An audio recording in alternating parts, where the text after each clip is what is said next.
Ladies and gentlemen, welcome here tonight to another edition of the NASCAR Heat 5 Career Mode. We are at the Watkins Glen International as we are set here for road course racing for the second straight night. Hopefully you enjoyed the NASCAR Xfinity Series race at Mid-Ohio earlier today. I know I did. I was at the event, sat down in turn one on a pretty decent sized hill. Actually, it didn't really sit on the hill. We were pretty close to the fence. Where all the action was happening for most of the day through turn 1, turn 2, down the very long stretch into that kink, and then into the hard 90 in turn 4. It was a lot of action throughout the entire race. Had a great time, and we are back now and ready for some NASCAR Heat 5 action. Again, the second straight day of road course racing on the channel. We ran Road America last night for the Xfinity Series Career Mode. Got the win in thrilling fashion there, so with the Xfinity race running very, very smoothly and very well earlier today, and an Xfinity race on the channel with NASCAR Heat 5 having a crazy finish in those final 4 or 5 laps after green flag pit stops cycled out in that final stage. You have to assume we're going to have another crazy one today. We're going to hop right into qualifying. I have not qualified yet. Session qualifying for the road courses as usual. We'll see where we have speed in the race car, perhaps 87 on the engine and 84, I believe, or sorry, no, 87 on the engine, 83 on the aero, 84 on the suspension is what we have coming into this one. So we're lacking in our departments because we have to use that same chassis that we had last night at Road America that we won with here tonight at Watkins Glen. So probably not going to have as fast of a car. We had the fastest car in the field, but it was still a fun go to say the least. Time to go now. So again, session qualifying here before rolling into the race. Give you guys a chance to tune in, get ready before this 82-lap, 200-mile event.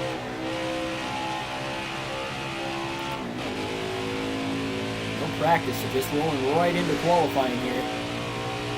You guys are seeing the very first laps I'm putting down. OG Mar, welcome to the stream. Patrick Shadley, welcome on in as well. Oh, not late at all. Just getting started here with qualifying. I'll get more smoother with my line as we get going here. Again, these are the first laps I'm making. Got back from Mid-Ohio probably about a little less than 2 hours ago now, about an hour and a half or so. Give myself a little bit of time to relax. And time to race here tonight. Still working on the vlog as well when I got back initially from Charlotte, not so much the Mid-Ohio one. I guess I'll just surprise you one of these times and you'll see 2 vlogs uploaded in the same day.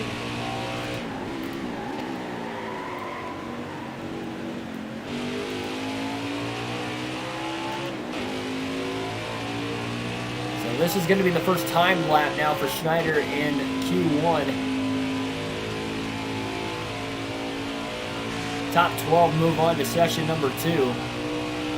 Qualified 6th last night at Road America, and he was 12th at the end of the first session, so barely snuck in and gained 6 spots, picking up a little bit of time into the next session.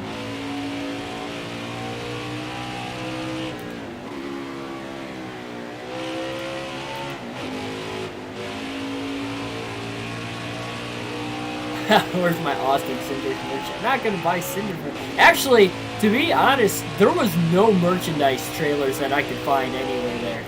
Now, I figured with it being a standalone Xfinity race, that was probably going to be the case.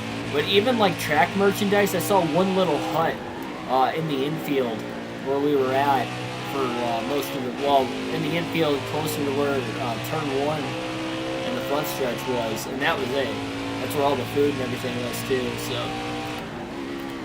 Yeah, there was like no merchandise haulers there. Not a great start to lap 2. Lap 1 was a 113.276 for Schneider. Just struggling in qualifying right now. We'll see if he can get into the top 12. Maybe get a run. Second session is going to be 10 minutes long. We're not going to run to the end of this session. We're actually just going to finish this lap up. So we'll see if he can pick time up. Sends it into the bus stop. Trying to gain whatever time he lost in turn 1 back immediately. He is closing in, it looks like, on Colby Howard in the 15 car. Guy Larson fan, welcome to the stream.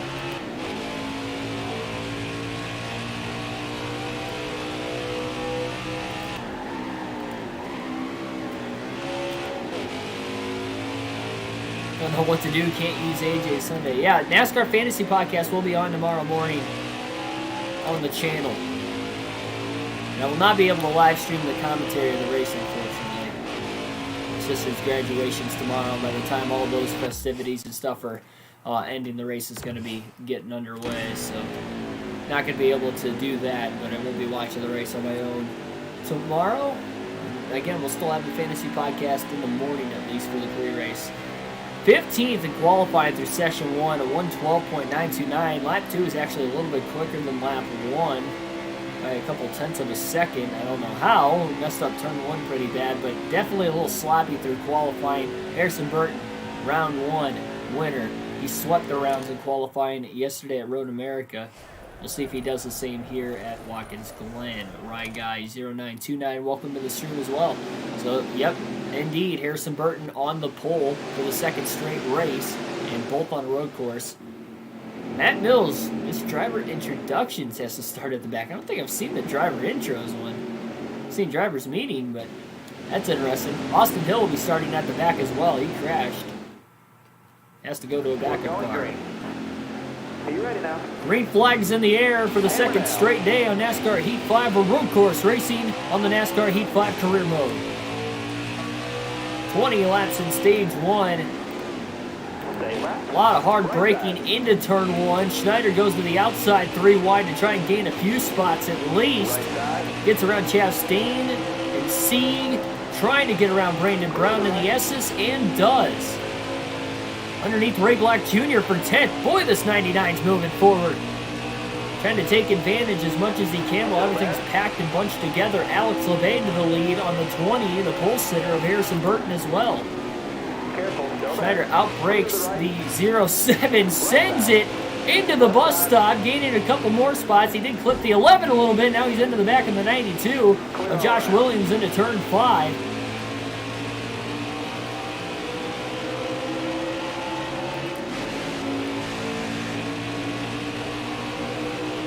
To 7th place, 8 spots gained on lap 1, using all that excess pavement off of 6 into 7, trying to get to the inside of Josh Williams, and he cooks the tires into Williams' right front.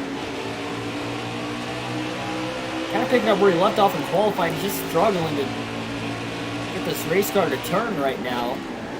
The more laps we get into this race, he'll be able to pick that pace up, I'd have to imagine. Huge run in turn 1. He nailed that corner a lot better than what he did in qualifying, and just slings his way around the 92 of Josh Williams into the S's, all clear for 6th. Michael Turner, welcome to the stream.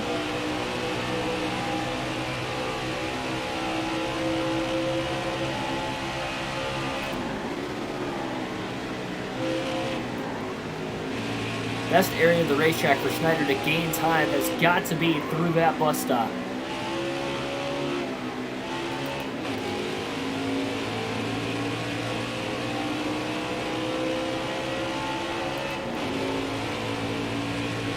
Alex Levay was able to lead lap 1, still out in front.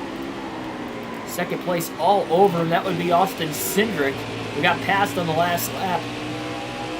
There was a lot of back and forth action on that final lap with him and Schneider. Schneider goes a little bit wider than what he wanted in turn number 7. Couldn't get back to the throttle in time. He was slowly gaining on Allgaier and Gregson. Now he has to just kind of sit behind him. Schneider finished 12th at Watkins Glen last season. He damaged his race car on the final restart of the race. Getting into the bus stop, got into the back of a race car, ended up accidentally turning him around. He stayed green, but he had that damage and started moving backwards, but he was in the top, really 7 to 9 most of the race. So him being 6th early on here might have a little bit faster of a race car. Just needs to find where his better spots of the racetrack are. Obviously the bus stop, he is just cooking it deep into that corner right now, and he's getting a lot of time with it. a little bit of work down in turn 6 and 7, and he's good at times in turn 1. Just needs to be more consistent, that's all.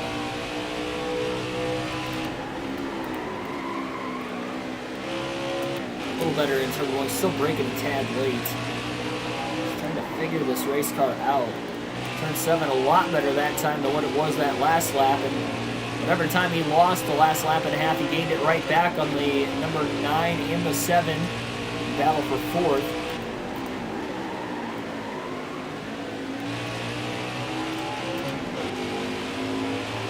Golden Balls, welcome to the stream.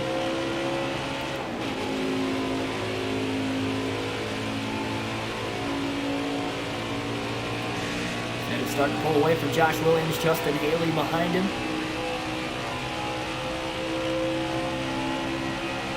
It's still not able to get around LeBay. Again, the clean air proving very strong for Alex LeBay, making it tough for Cindric to get around him. 20 laps stage 1 as mentioned, 20 laps in stage 2 as well. Final stage will be 42 laps here tonight. Tyler Burback, welcome to the stream.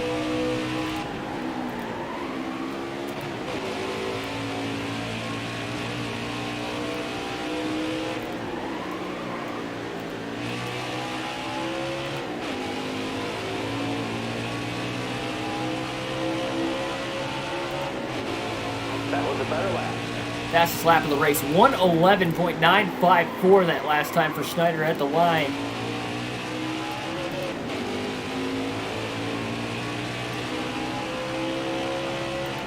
Almost a full second faster than what it was in qualifying. Crazy.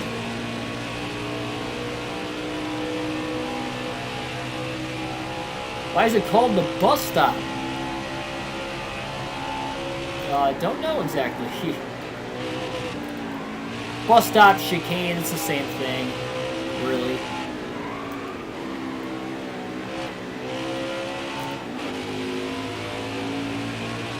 A lot of these road courses have their special names for specific corners, like the Daytona Road Course has the International Horseshoe, and then Mid-Ohio earlier today had the had Thunder Valley in the final couple corners of the racetrack, which I never heard of that. And then they also had the Keyhole in Turn 2, which I didn't know that was named the Keyhole. Not sure where these road courses give their names to specific corners, but Schneider's going to need those guys inside the top 5 to battle a little bit more if he's going to think about moving up any spots here in Stage 1. Cautions could obviously end up plaguing that effect as well. We did have 2 cautions last night at Road America, but that's kind of been the norm. We haven't seen more than 3 cautions in a road course race on this entire Career Mode playthrough. The Truck Series, the one race we had at Canadian Tire, all 4 races on the road courses last year, and the first 2 so far this year. Probably the best Schneider's gotten through the bus stop even so far. Trying something different this time too. He's not going to downshift to second gear, just kind of keeps it in third.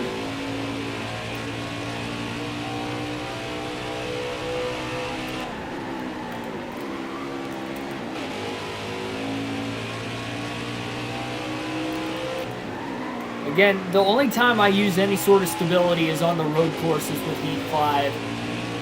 And it's only at 50. It's at half. Because otherwise it's just like driving on ice the whole time. If I was doing shorter races, that'd be one thing. But, you know, doing a full race, obviously you guys saw last night late at Road America, it's almost like you don't have stability anyway. Especially on very, very old tires. The car still plays slick. So as far as like the real feel of it, I feel like 50 is the best you can have and still be able to slip and slide around the racetrack just as much as what you would if you didn't have any. You just slide too much in this game. It's just the way the physics are with it, because I don't do that with any of the other NASCAR video games. I did that with Heat 4 and I did it with Heat 5. And I probably should have done it with the road course races on the earlier NASCAR Heat games, but I never really thought of it.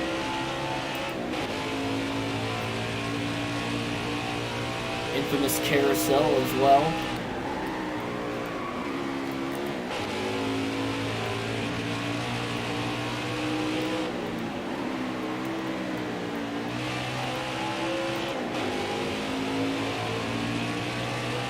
Charlotte Roval has the Tums heartburn turn in turn 1. Hey, they're getting good marketing though. Can't blame Tums for wanting to put their sponsor logo in turn 1. I guess last year they didn't have it as much, but we saw those crashes the first couple of years there. Austin Cindric did get around Alex LeVay for the race lead. Has to be the heavy favorite tonight. Considering Schneider brought the same car he raced at Road America last night. Obviously, a little beating and banging with Cindric there in those final lap and a half. After just an absolutely clean race up until then. Took care of his equipment to get himself into that position with the fast race car. And Schneider led all but 12 laps in that race, so he led quite a bit. He swept the stages, winning the first 2 in the race. And finally, Josh Williams is slowly closing in right now on Keegan Schneider for 6th. Williams has kind of broken away from Justin Haley a tad. That battle's gotten a little bit closer. Schneider's going to try to pull down and break whatever sort of a draft that Williams might have had off turn 7 down this main straight. But Williams still carrying a ton of speed. Schneider now has to pull up so he can hit turn 1, hit his apex.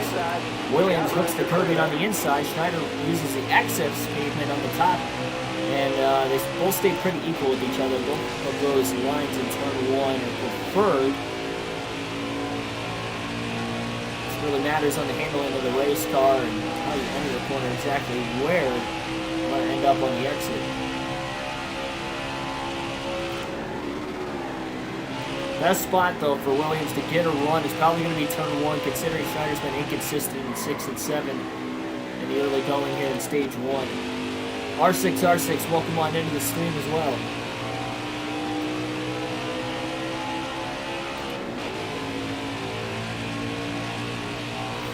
Yeah, that'd be pretty cool. It'd add variety for sure if Sonoma flipped to the course they're using this year in the old course. I did like the other course, too. I feel like that one works better for NASCAR.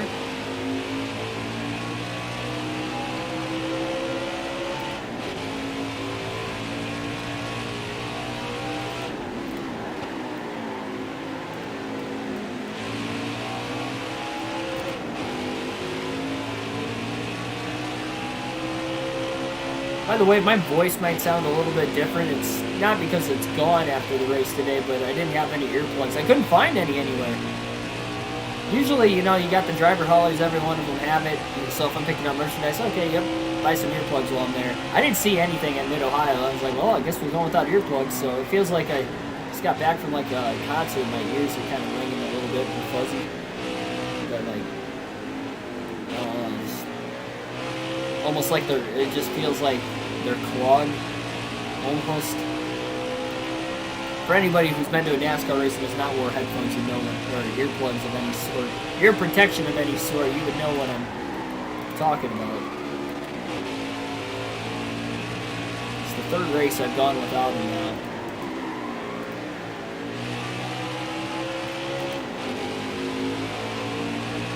This one wasn't as bad as Indianapolis, I will say that. But it was worse than the All-Star race last year, too, though. Especially in turn 1 where we were at, because it would be going through some heavy downshifts there. And that's where the cars are the loudest, or when they're shifting, upshifting, downshifting. Specifically upshifting. It was definitely loud going through there. Black Ace, welcome on into the stream. Any tips for road courses in this game?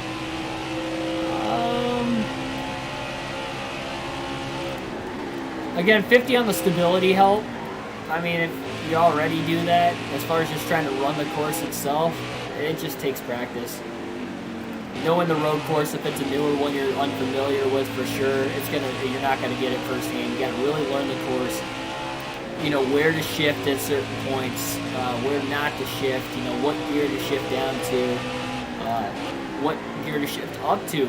Watkins Glen, you see a lot of 3rd and 4th gear, but you know, at Road America last night, you were seeing a lot of downshifting to 2nd, like a lot. And very rarely we saw instances in 4th gear. Schneider pulls to the bottom. Here comes Williams up high with a huge run off turn 7. Schneider kind of spun the tires a little bit, trying to get back to the gas, but he outbrakes Williams into turn number 1, and he pulls back ahead of him, hanging on to that 6th place position. Schneider has to remember there's a car behind him now, where there wasn't for a while there, up until a couple laps ago. About 11.5 seconds behind race leader Austin Cindric. Cindric's about to hit lap traffic for the first time today. Again, no caution so far. And we'll have 8 laps to go in stage 1, this time by at the line.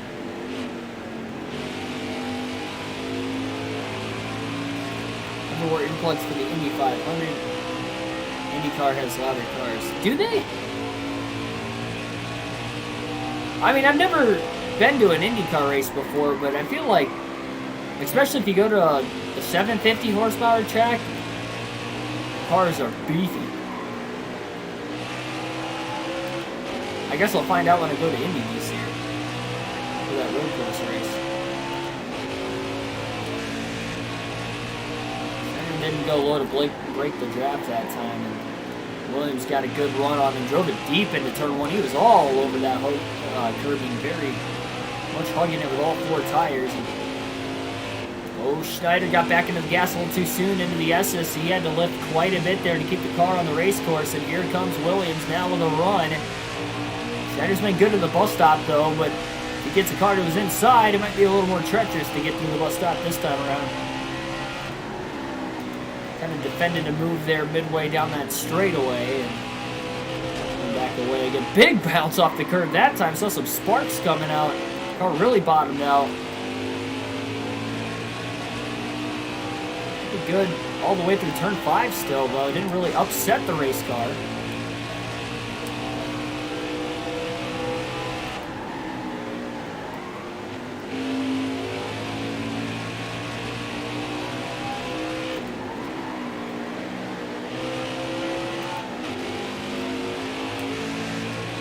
Go down and try to break that draft again with Williams behind him.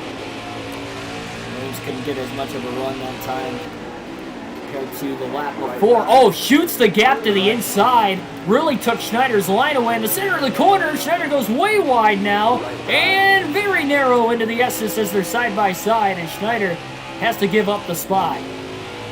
Williams to 6th place. Came up out of nowhere, did not realize he had that big of a run still. I don't think he did, he just sent it into turn 1 and really took that 99 car's line away.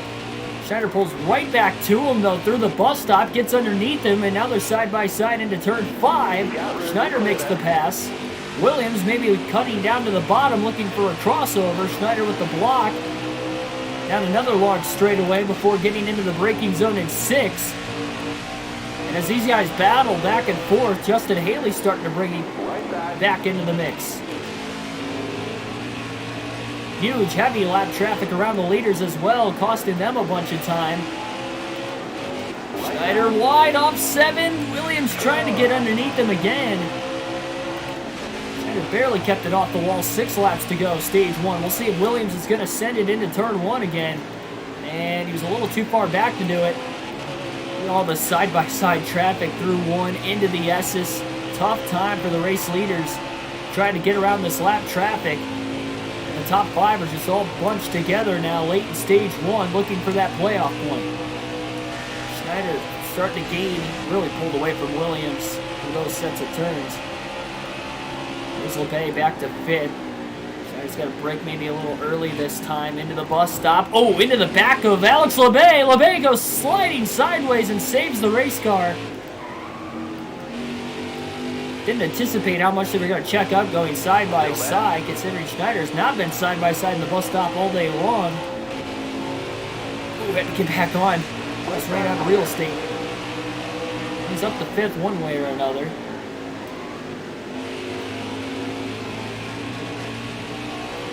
Run off of 6 into 7 as he closes in on Noah Gregson for position. Still dealing with lap traffic himself though. 5 laps to go. Stage 1. Leaders are all under a blanket. Oh, Gregson gets into the 5 car of Matt Mills. Schneider carried a lot more speed into the corner with the contact the 9 and the 5 had, and now he gets to the outside of Gregson. He's going to use the lap car. Landon Castle is a pick, and he's up to 4th.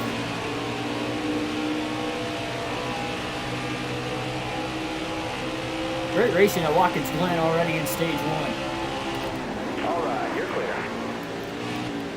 Schneider clear to go through the bus stop this time versus the lap prior.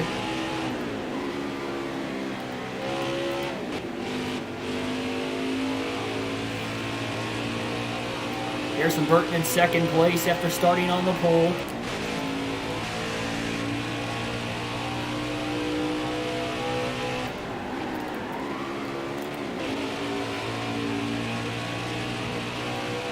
About 2.5 to 3 seconds off the lead.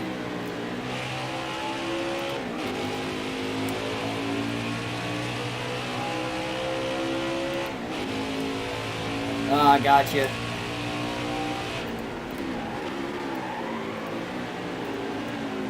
Yeah, it's definitely a lot more stable with the steering wheel than the controller. I will give it that.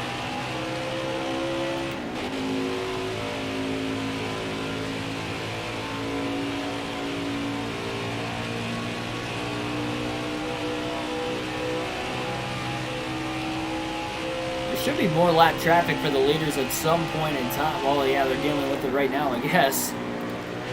Even further ahead of this pack of cars that is currently right around everybody.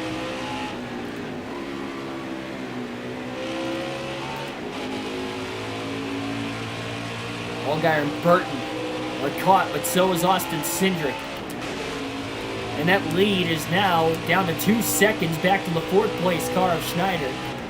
Schneider's also kind of pulled ahead from Gregson after getting around him a couple laps ago. Pushing hard through turn 6 again. Cindric's already gotten through this lap traffic. Burton looking to get around Jesse Little now as he pulls away from Allgaier, and now we have a caution on the racetrack. First caution of the race will end stage 1 with 3 laps left now at the line this stage.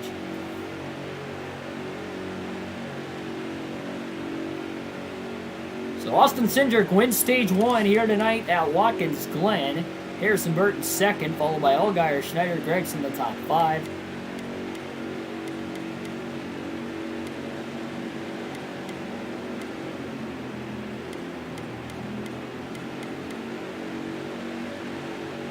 Full fresh tires, topping off on fuel.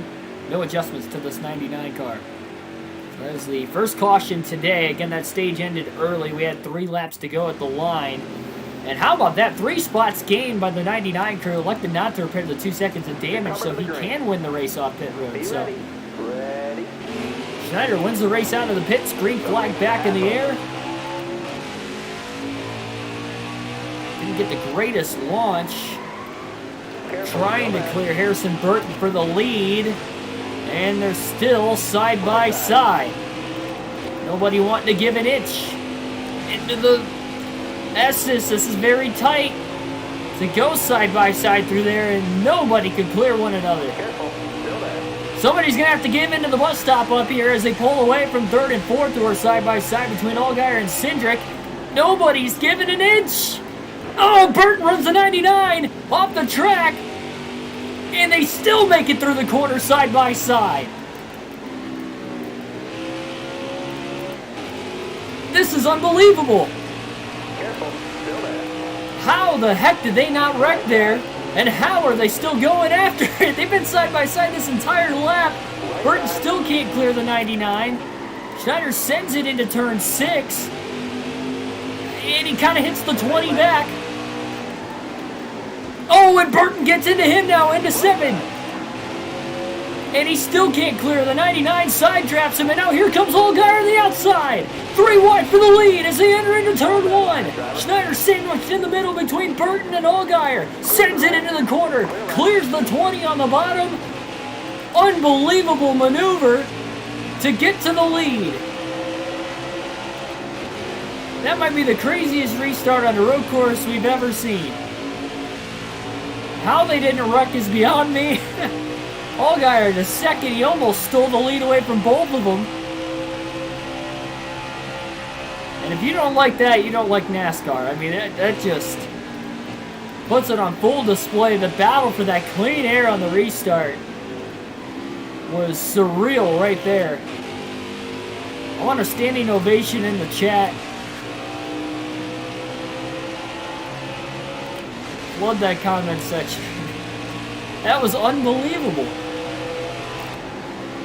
This was just the start of stage 2.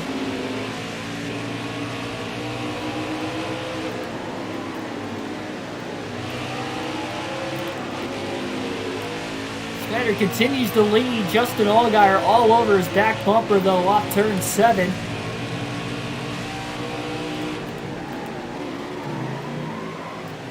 A little too far back to try to make a move in turn 1 though.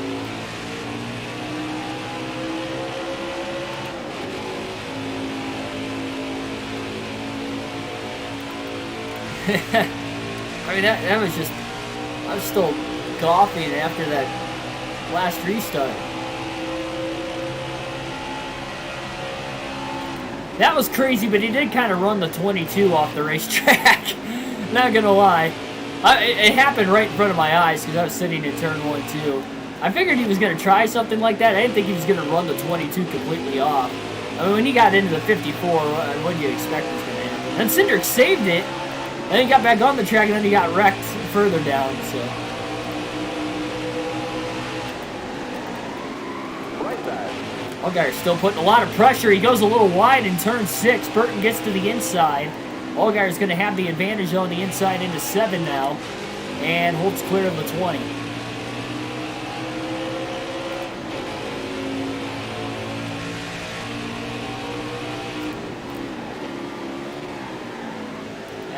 Welcome on into the stream. Oh, he definitely got dumped. Trust me, he got dumped. I saw it firsthand. I had the best visual of it. I got it on camera too. He got dumped. Allgaier didn't really, skip around the answer. He basically said what he did to go in there, and he said no matter what was going to happen there, he was going to come out the leader, and he did. So, Allmendinger knew what he had to do to get the job done. It worked out for him. He won the race. Still, great job. Him coming from the rear of the field on that last restart after that penalty to third in like 15 laps before that second to last caution came out. That was unbelievable. Well, the move to get to the inside was clean, but he made contact with the 54. And when he did that, when he leaned on the 54, obviously when they were 3 wide, Cindric wasn't going to make it off the exit of the corner. And Schneider trying to side draft Allgaier, but Allgaier throws the block. He's clear. Barely. Off turn 7. He just snuck right around the 99. Schneider! No, he gets into the side of Allgaier. He locked the tires up big time, got sideways, and he couldn't keep off the 7. That contact kept Schneider from getting around Allgaier. As Allgaier beats him back to the gas. That's a great move by Justin. Just cut underneath him into 7, and Schneider didn't miss the corner. Allgaier just drove it in deeper. Got to the inside. Schneider trying to gain more time into the bus stop. This is where he's at his best. Really suffering down these longer straightaways in that Watkins Glen. There's quite a few of them. Because he's only got the 87 on the engine power, and that's where he's lacking the most time.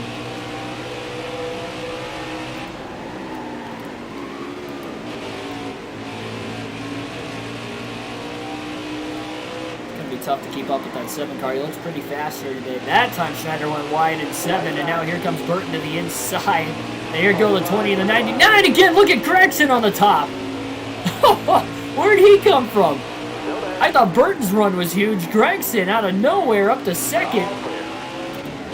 Oh, Schneider's going to go wide into the wall off turn 1. He jumped back into 3rd gear way too soon. He knew he was going to go wide. That was a pretty decent lick. A little bit of damage on that left front now, the 99 car. He was pushing hard to get to the outside of Gregson to get back for 2nd place. And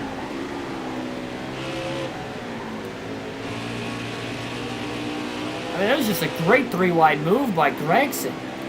Off turn 7. So get right around the 99 and the 20. I haven't decided on the next, the date for the next online lobby yet, but I do plan on doing it before Nashville still. Before I go to Nashville and I'm out for a few days again. It'll probably be the week of the Nashville race. Probably that Thursday before again is what we'll be looking at their race. I think we'll just set it in stone right now. We'll go the Thursday before Nashville. Thursday night before Nashville. No start time yet.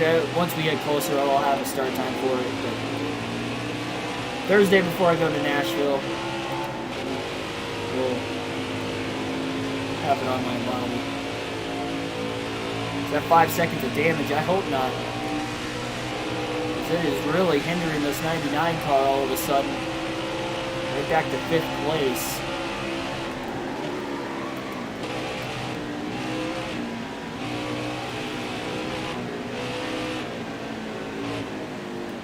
Cindric's back to 4th after winning stage 1. He did not take off well on that restart.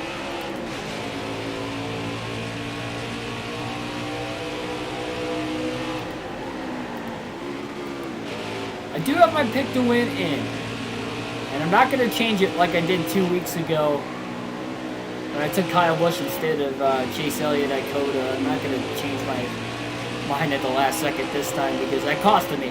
I could have predicted the winner 2 races in a row, and it costed me, so. I did that same thing earlier this year with Truex and Blaney at Martinsville. I was going to pick Truex, and then I took Blaney at the last second. Blaney almost won. He won the first 2 stages, led over 200 laps, but then they had that pit road penalty when the hose got caught under the tire, and he took the hose out of the pit box. The hose from the pit gun. Which wasn't his fault. I mean, it was just, they got caught underneath the car when the jack dropped. Equipment leaving the box, he had to restart at the back with like 50 laps to go. He had no chance to win from that point. He dominated the day, and then Truex ended up going on to win after that. So, but at the end of the day, I still went with Blaney before the race started and went with Truex. So it's costing me on 2 occasions already this year. So you learn from your mistakes. I'm not going to be making that mistake again the rest of the season. So yeah, I've had my pick for the last couple days, and I'm not changing it.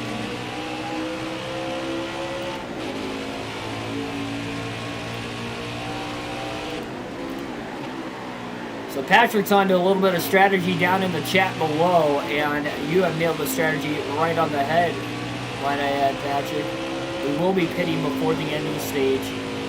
Pit road closes with 2 to go, so we'll probably have to pit with 4 to go, because the leaders are likely going to get to the line, unless lap traffic costs the leaders like it did in stage 1, and Schneider starts to get another run on them. But Schneider's locked into the playoffs. He got 11 wins on the season.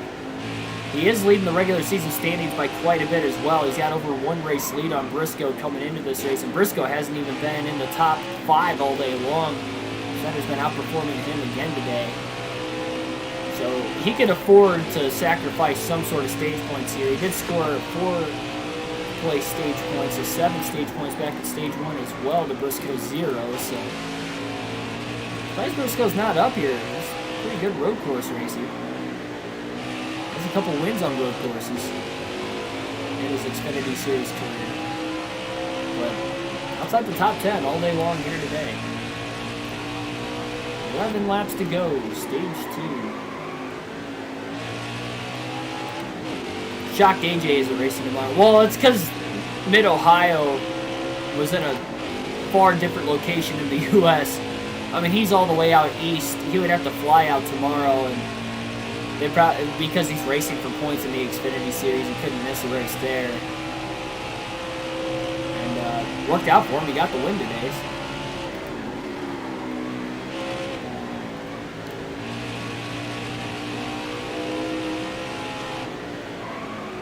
So if we can get that playoff point and win the stage,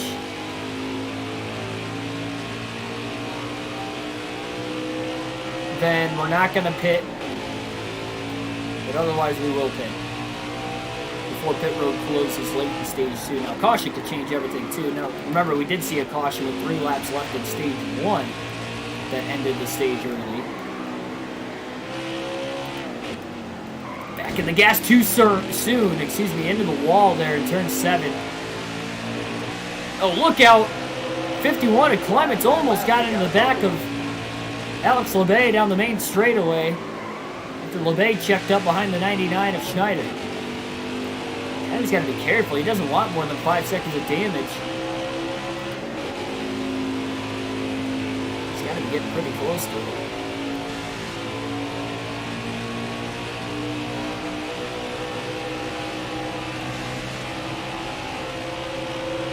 Second time he's hit the wall pretty hard.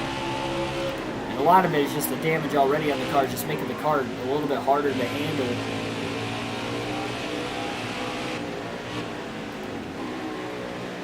Not that he's pushing too hard. He just doesn't have the control he did back in stage 1 with all this damage.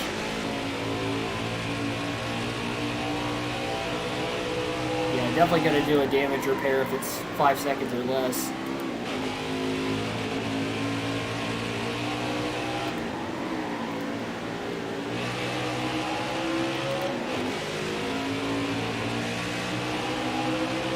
For entertainment purposes, made that last restart exciting. By not repairing it, getting the restart in the lead, gaining 3 spots on pit road. We would not have gained 3 spots if we would have had that extra 2 seconds on pit road.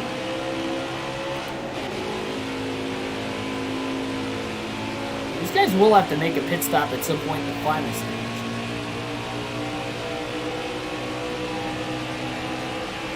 The pit stop here towards the end of stage 2 will not be the final one. It'll be just like Road America, where everybody will have to pit in the final stage at some point.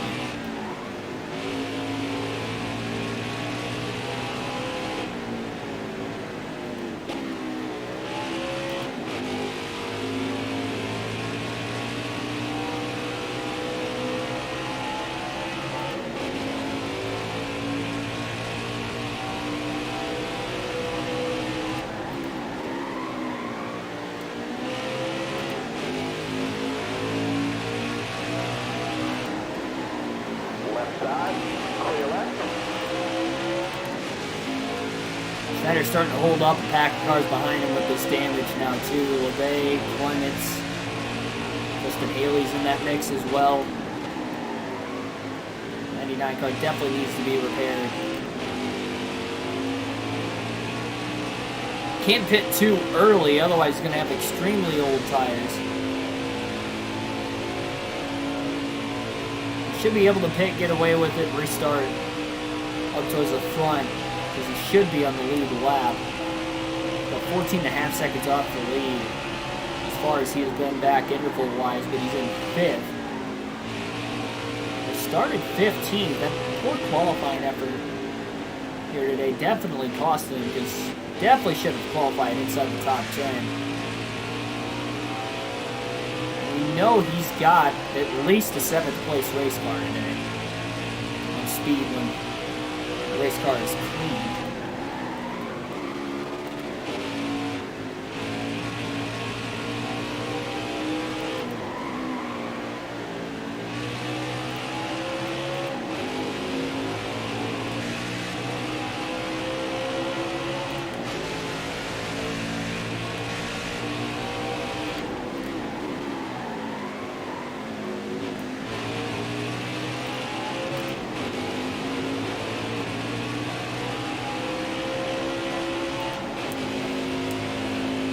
There's 7 laps to go, stage 2.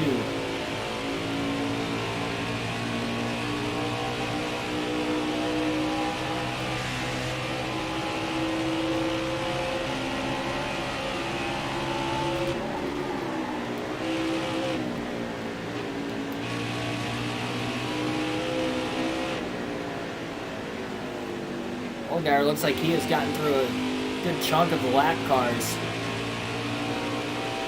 Look at how big of a gap there is between the guys just getting into turn 5 on the track map and everybody just getting into the S's. It's just a giant gap. really tells you this field is split in absolutely half as far as where the speed is and where it's just completely off in these race cars today.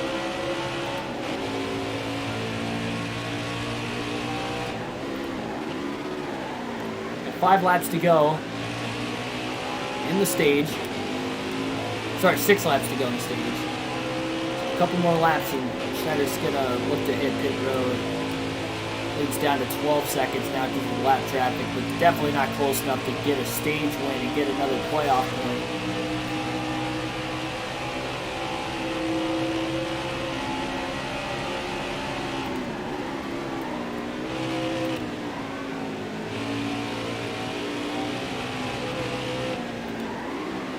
Sends it into 5 underneath Mike Harmon.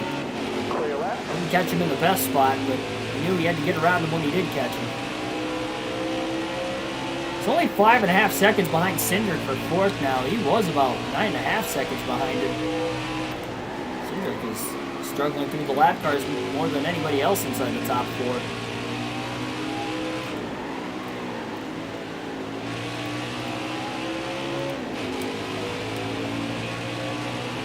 The lead is back up to 13 seconds again. Now we have 5 laps to go. 5 to go, driver.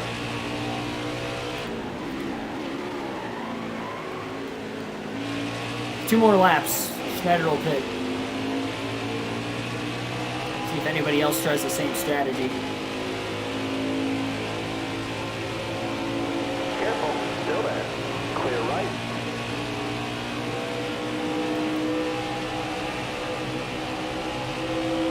Going around these lap cars at the rear of the field. He's going to try to outbrake the 0.8. Barely did. To the bus stop.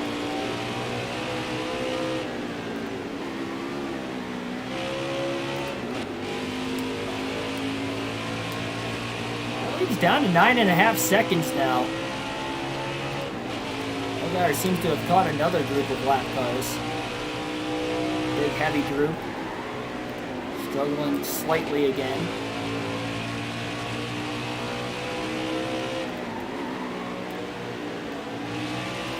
Wide in turn 7 for Schneider compared to where he wanted to run. And it's back to 10 seconds. He lost nearly half a second in that corner alone. He still, even with that slight mistake in turn 7, ran his fastest lap of the race. A 1:11.773. With lap traffic in there as well. That was actually an unbelievable lap. I have no clue why he downshifted the second gear right there. Don't ask me. We were going to get around Landon Castle and I downshifted in the middle of the S's. Still there. Quickly slipping back away though. All right, you're clear. Up about 4 seconds on Clements, who has gotten around Josh Williams now for 6. Alex Abey has lost a couple extra spots as well. Outside the top 7 at least. Schneider's going to come to pit road this time. He is not going to be able to make it another lap without pit road closing. And Justin Allgaier gets to 2 to go before Schneider can get onto pit road. So, oh, we got trouble down in one of the finishing corners up here. And whoever that is going to be able to make it to pit road. 40 miles an hour is the pit road speed limit. 3 seconds of damage that will be repaired here. 4 fresh tires, full tank of fuel, and no adjustments for this 99 car. On pit road, 11 seconds off the race lead in 5th. With 3 laps to go now in stage number 2. So a little pit strategy to try and come out with the lead. Can't tell who that is up in smoke right now. Hard to tell still who that is. We'll see when we leave our pit box. Servicing the left side of the race car before the right side with the unique pit stops here at Watkins Glen. Not all road courses have these unique stops. Definitely got to throw a little wrench in some of these pit crews for sure on how they get things done. All right, now, dig. Easily going to come out ahead of Justin Allgaier back there. Allgaier's going to get the 2 laps to go. Pit road is now closed. Schneider 16th, he only lost 11 spots. So there's that big gap. It's from 15th to 17th, or 15th to 16th, I guess it would have been. Schneider's got to make sure he's not going to use too much of his tires here, so that way he's got those tires for this next restart, because he will be restarting from the front again. He's being very easy with the brakes and the throttle. That's why he backed it off so much into the bus stop.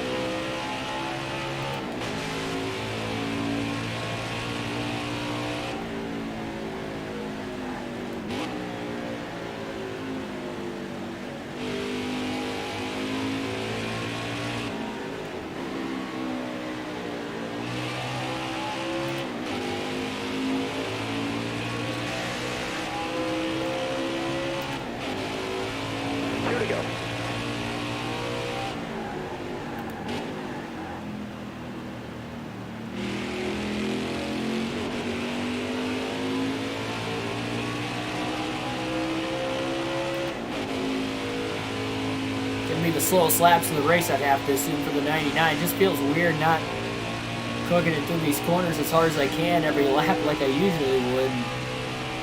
Really trying to back off and again save these tires.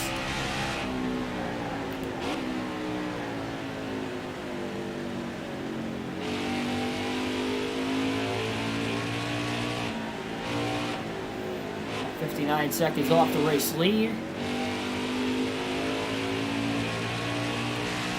We'll have a couple lap older tires on the restart, but they're not going to be too old the way he's saving them right now.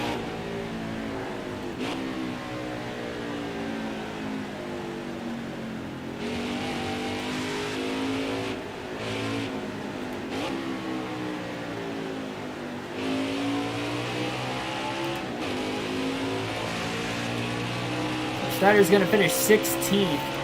Once the top 10 cross the start-finish line right now, the stage will come to an end. Backing way off into turn 1.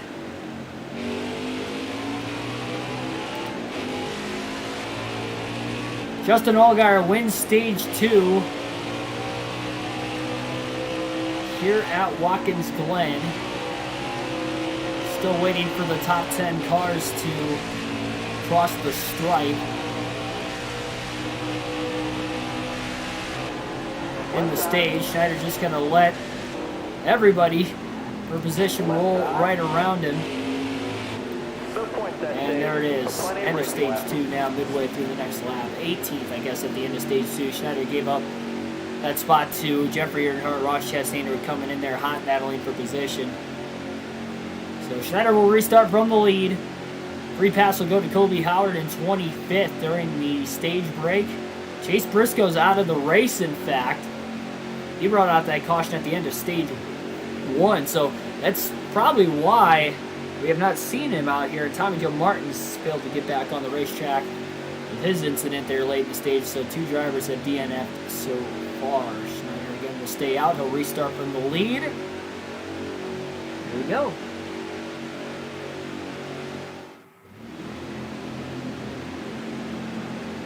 Yeah, that was a new rule, too. They have not used that rule at all. I didn't like it either, Tyler. It was hard to follow along with it, for sure. Especially being at the racetrack. Careful, still there. Noah Gragson restarting on the front row here with the 99. He might have a chance to get his first lead of the race, and he's going to take it away from second on the restart. What a move by Noah Gragson. Restarted second, he got around Schneider, caught him sleeping. Maybe that extra grip into turn 1 helped him out.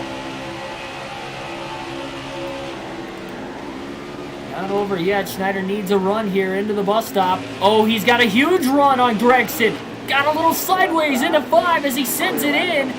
Gragson now with a crossover down to the bottom. Great battle back by the 99. Now he holds the 9 tight off the exit of the corner.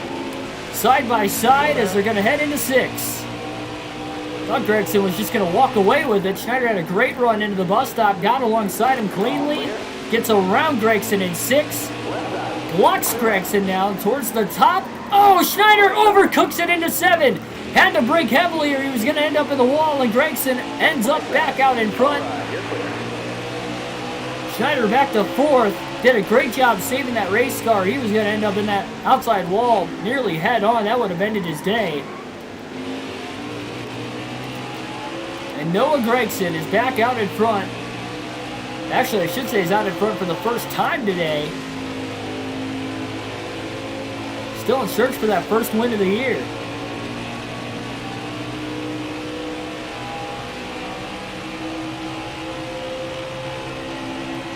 Oh, Xfinity Series did a lot of side-by-side action today? Cool. Yeah, again, I watched the race in person, so I didn't get to watch the broadcast. Kind of like the Coke 600, where a lot of people were complaining about the broadcast.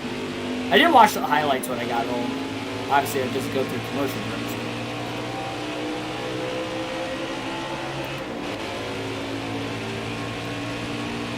Trey Irby, welcome to the stream. Side-by-side for second right now between Justin Allgaier and Jeremy Clements. They battle for position. Cindric's putting a lot of pressure on the 99 right now. They're still side-by-side. They're side-drafting each other so much. Gregson's only pulling away. And Allgaier finally gets around the 51 of Clements. We'll see if Allgaier's got anything for his GR Motorsport teammate. We'll see.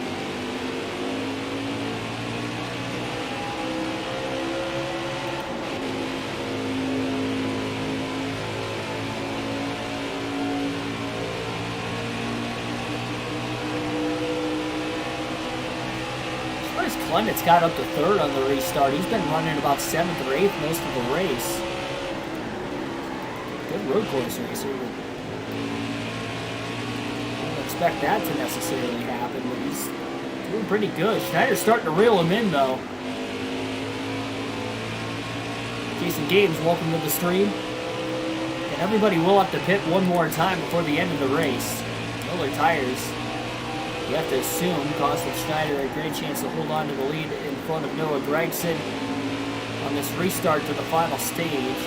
Even though it's only about 3 lap older tires, that makes a big difference, at least for those initial 3 laps. Then they'll even out. He's already lost the track position by then. Austin Cindric trying to get to the inside of Schneider. He's side drafting him down the main straightaway. Looks to the inside into turn 1. These two battle, banging action back and forth for the win on the final lap and a half last night at Road America. Now they're battling for 4th place on the racetrack right now. They're both closing in on Clements for 3rd in the process, even though they were side-by-side for a little bit off 7 into 1. So he pulls away from Cindric into the bus stop, and he pulls even closer to the 51 of Jeremy Clements.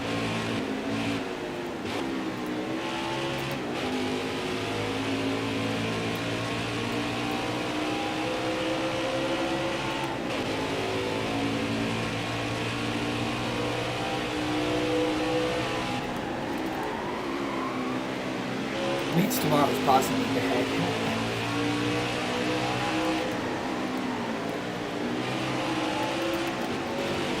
Oh, Schneider broke the throttle when he didn't have to there. That's going to cost him a lot of time down this straightaway.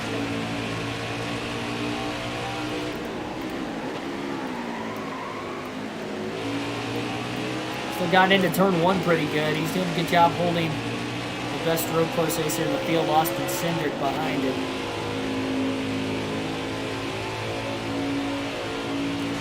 No argument for the best in NASCAR Heat 5 because Allmendinger not running for points here. Now next year's edition NASCAR video game, Allmendinger will be in the field, so it'll be a little bit different story. Again, into the bus stop, Schneider gains so much time on Jeremy Clements. Have to assume this 99 is a little bit quicker than the 51. And Schneider has been at least a 7th place car or better all day. Clements has been right around 7th or 8th for most of the day. This is the first he's been in front of the 99 that I can recall. Definitely as high up in the running order as he's been in this race in 3rd. So he's enjoying it for now, but let's see if he'll be able to keep it. Cindric had a big run. Schneider beats him to 3rd gear. Return beats him to 4th. Fastest lap of the race that last time, 1:11.746 for Schneider. Needs a lot into turn 1 again. He should have a pretty good run into the bus stop on Clements to close that gap again and maybe have a chance on him into turn 5 if he can get to his back bumper off the exit of the bus stop. We'll see.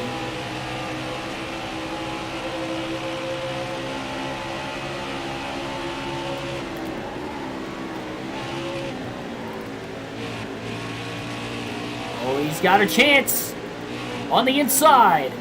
Into 5. Makes the pass with ease. Or at least made it look easy. Schneider back to 3rd place. Makes very quick work of Jeremy Clements. Clements drafting him, though, from behind. He's going to pull low to maybe try to get him back into 6th. Not going to happen there. Looks high into 7. That allows Cindric to now get underneath Clements for position. And they're side by side and side drafting one another down the main straightaway. 33 laps to go, and Clements barely holds on in front of the 22 as they battle for 4th, side by side through turn 1. Schneider a little bit wider than what he wanted to go there in turn 1. Not bad, though. Still was able to stay on the gas. This is the big crucial point there. Now he kind of pulls away from 4th and 5th because they're still side by side all the way through the S. This dangerous area of the racetrack to go side by side, especially a little bit later into the run.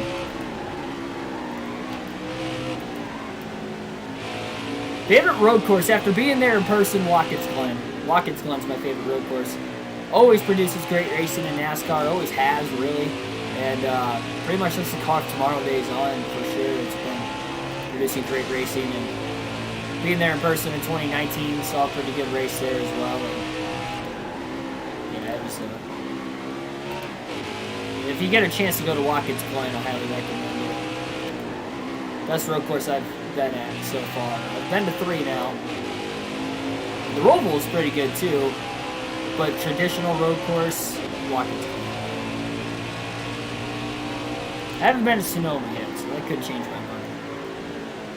I'll be at Road America this year, and then the Indy road course this year as well still. I was at Mid-Ohio today. Great racetrack. The facility needs some work, though, if they're going to want a cup race. I don't know if that's their intentions or not. I've, heard murmurings of people, fans at least, wanting Mid-Ohio in the cup schedule.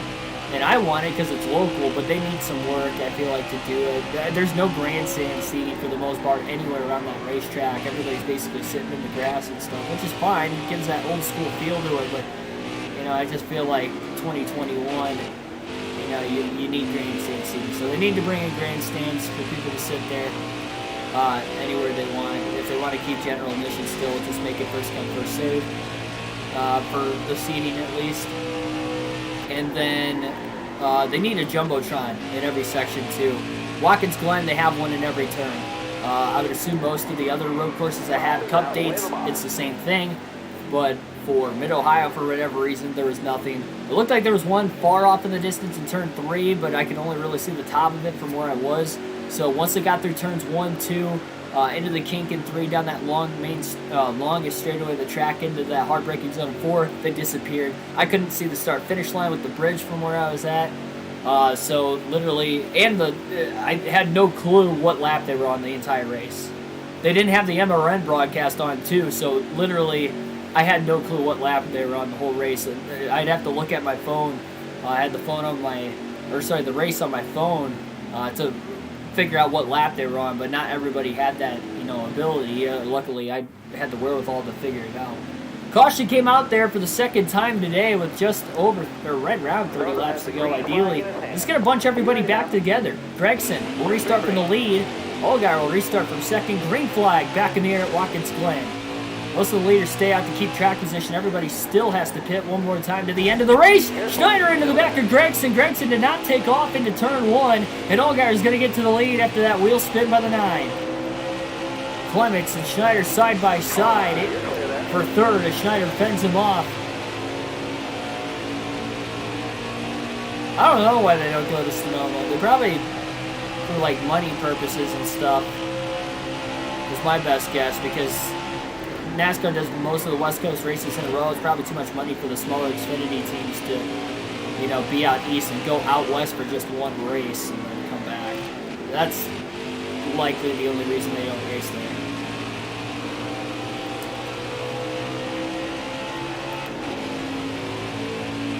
Allgaier has the lead. That was Schneider's chance to at least keep up with those guys, but Gregson did not take off on that outside lane into turn 1, and Schneider got right into the back of him. Sends that 7 of Allgaier to the front now with it, and again, Schneider's trying to keep pace.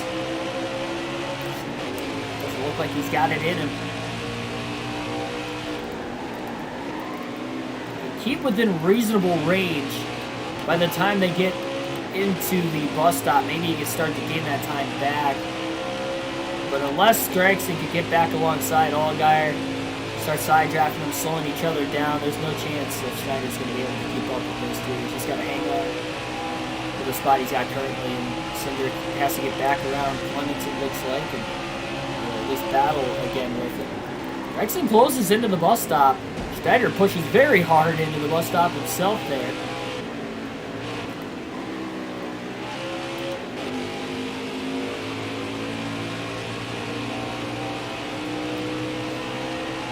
Get Mid-Ohio to drop a Pocono race. See, I'll be at Pocono this year, so facility-wise, I'll be able to tell, you know, if that could be a logical thing. But yeah, Mid-Ohio's not ready for a Cup race after being there today. It's a great racetrack, but the facility itself needs some work if they're going to want a Cup day, be worthy of a Cup day. Track's out in the middle of like nowhere. I mean, it's near Columbus, so you've got that aspect of it, but I mean, as far like literally from my house to the racetrack was all country roads, no highway whatsoever. So that aspect of it, at least the way we came in, you know, coming from north or northwest, to be specific, yeah, it was all country roads. So it was kind of strange. Didn't feel like I was going to a NASCAR race until we got there, just because of the drive itself.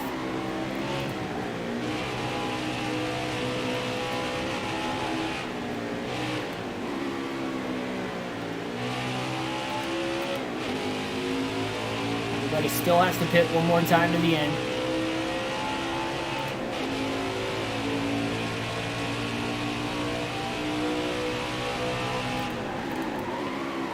Canadian Tire Motorsport Park's a little bit smaller than Mid-Ohio as far as the tracks in the top 3 series. It's not that small. I mean, it still takes them about a minute and a half to get around for the Xfinity cars.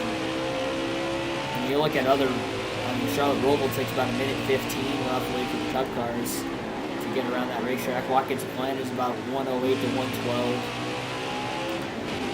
It's bigger, but it's got more straightaways, so that's why it's a lot faster. Really fast road course.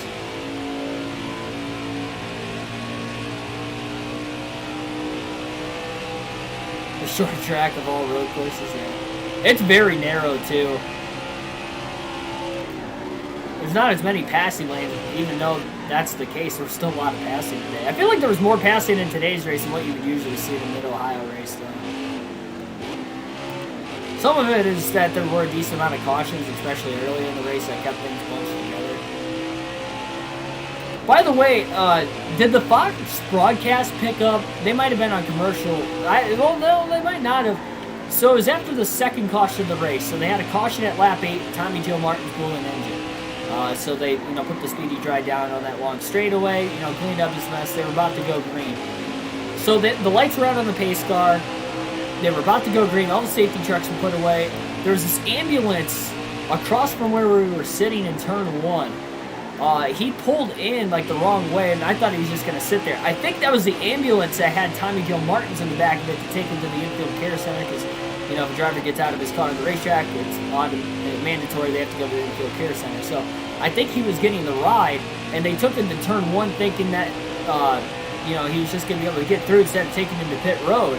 And the ambulance had to back out of there, slowly turn back around and start heading the other direction up towards the top of the hill into turn 2. So they went the long way around instead of just going onto pit road.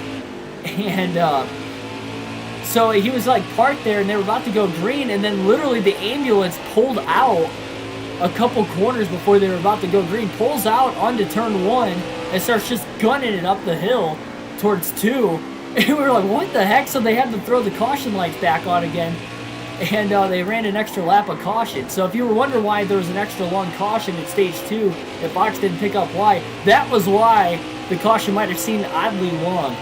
If you were watching the broadcast, they might not have picked up on it. That's what happened. I got some of it on footage because it was just a funny thing. Like, everybody was just like, what the heck is this guy doing? Like, why is he going there? They caught it briefly. Yeah, so that's exactly why the caution was longer than it should have been back at stage 1. I don't know what that guy was thinking. I mean, that's probably the last time he works, you know, a racetrack date at Mid-Ohio. Had to have been new. I don't know why he didn't just pull into pit road. He was right there. And then he just guns it to the top of the hill and goes like the long way around towards turn 2. It's like, why?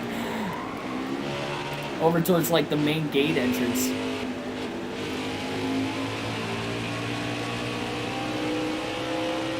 Kind of forgot about that until just now.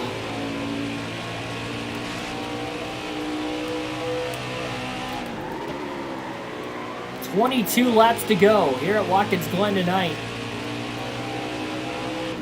Everybody still has to pit to the end of the race. Cindric got around Schneider that last lap for third. He won stage 1, dominated the first stage for the most part as well. 111.620 that last lap was Schneider's fastest lap by about 1/10 of a second than his previous handful of fastest laps in the 111.7. So he's just consistently putting together great lap times as this race carries forward.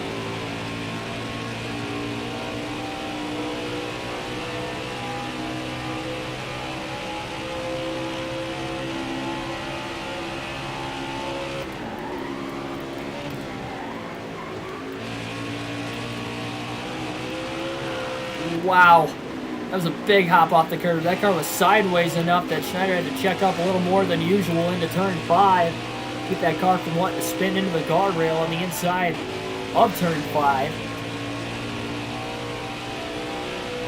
Yeah, lap 1, turn 1. Gregson's day was done. He's just had a terrible luck of a season. He's not the only car, though. We saw Burton get some damage through there. Who else got damaged through turn 1? Well, Cindric, I guess, technically, late in the race. But there's somebody else in stage 1, too. Miguel Paludo? No, he spun off into 2. I'm trying to remember. Somebody else went wide, middle of a run. And they ended up... Daniel Hemrick did the same thing. Yeah, Hemrick did it too.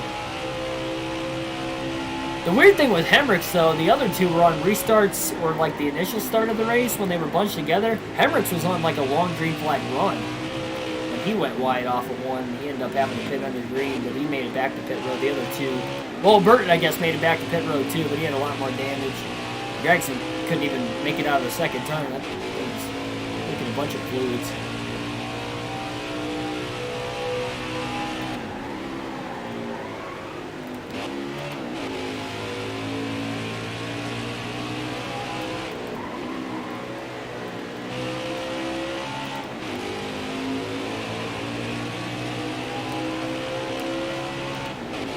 Allgaier's only got about a second lead on Gregson still. 20 laps to go here tonight at Watkins Glen. Getting down to the wire. We have only 2 cautions per incident today, so we'll see if this field gets bunched back up again. We do know green flag pit stops are going to happen.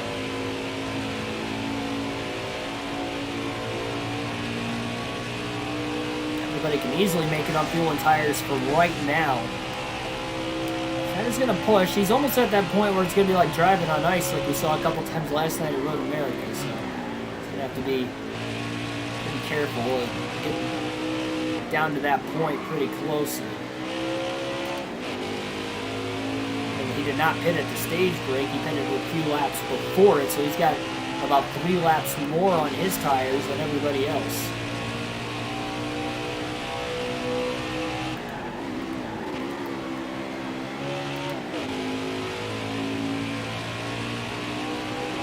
I'll read that comment when we hit pit road here very soon, Tyler. I was trying to read it, but I didn't want to mess these colors up.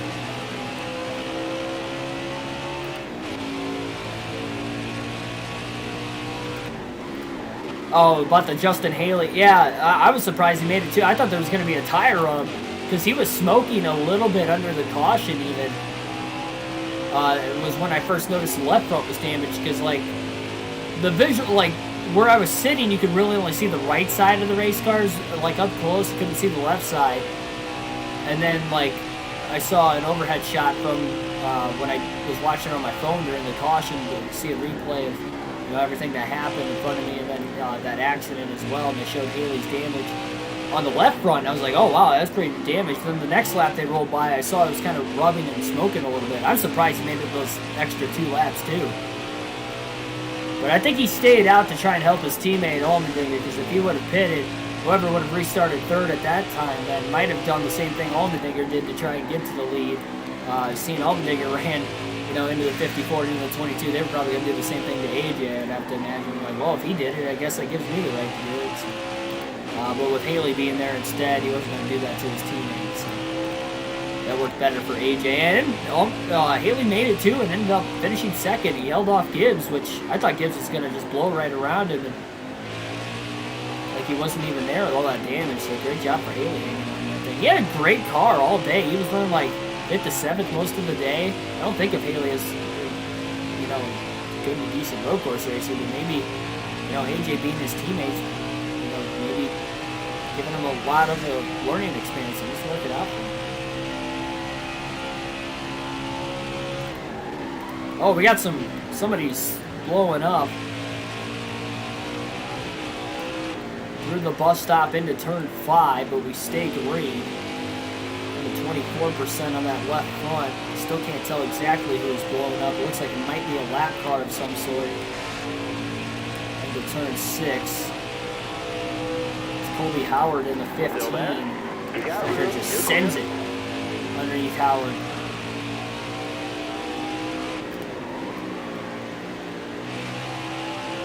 Schneider's going to go one more lap.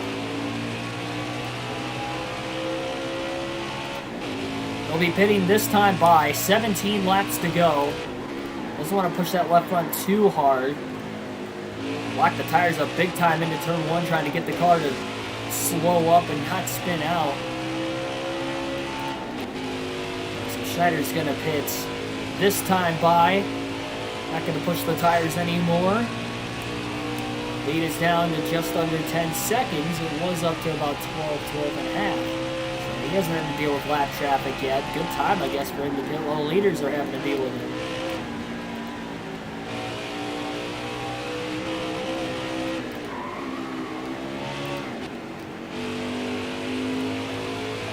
Old guy are now only 8 seconds ahead.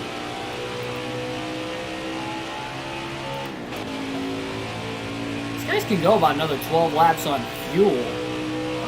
Not Schneider, and Schneider's not going to risk those tires any more than what he already is. Little slideways into turn 6 and 7 now, and he's going to lock him up. Oh, a little too wide. Gets down the racetrack.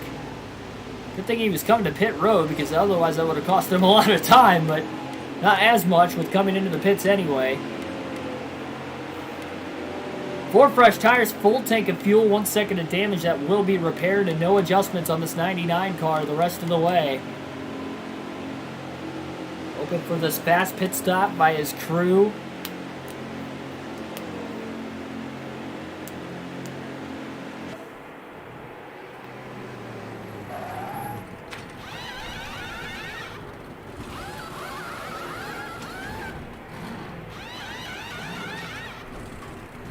Schneider's the first of the leaders to hit pit road. Not sure if anybody pitted during that caution. Didn't really look. Nobody in the top 10 did, at least.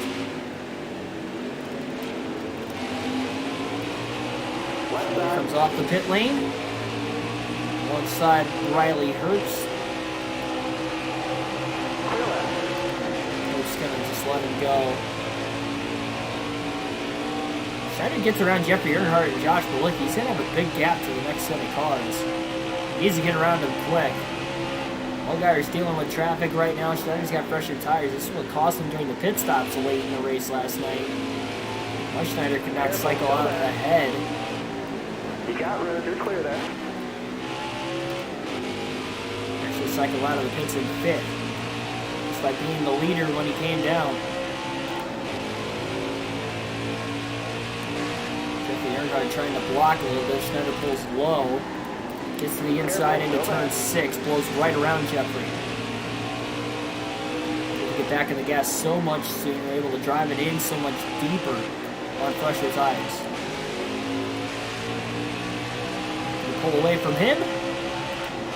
He's got just over 10 seconds, 10.5 seconds roughly to Timmy Hill.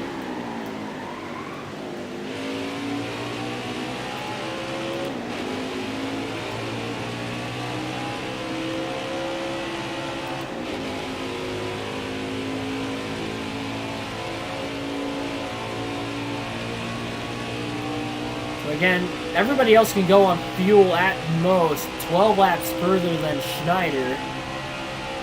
Schneider just came out of the pits a lap ago, so if you do the math, they can make it to about lap 79, really. I mean, they're close, but they can't make it.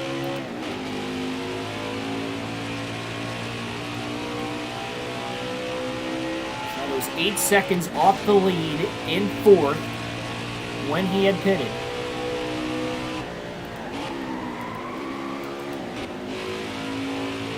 Allgaier's going to have a big gap to the next set of lap cars once he gets through the cars he's currently dealing with. But Schneider, again, has that clean air. When Schneider starts to catch this other traffic that he's scanning on quickly with these fresh tires, he's going to have to get through those guys quickly, too. It's just going to be a battle of track position and who can get through these lap and lead lap cars the fastest.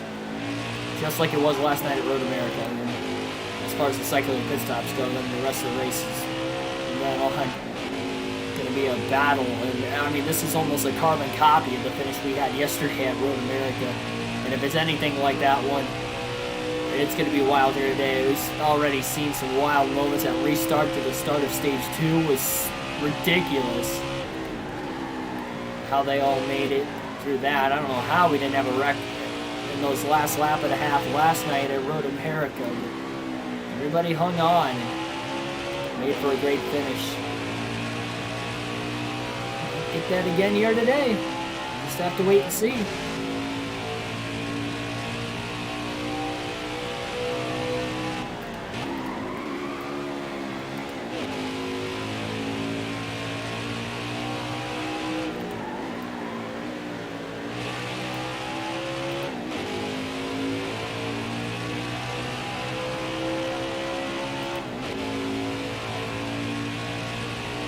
Laps to go.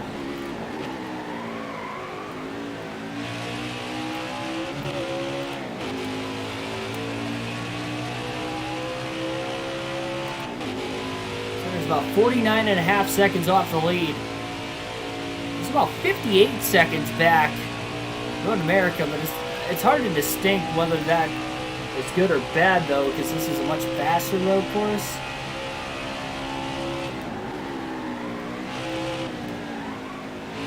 Plus the interval that he had, he was the leader when he came in last night with the second and third place cars right on his back bumper versus tonight. He was in 4th, and he was 8 seconds off the lead.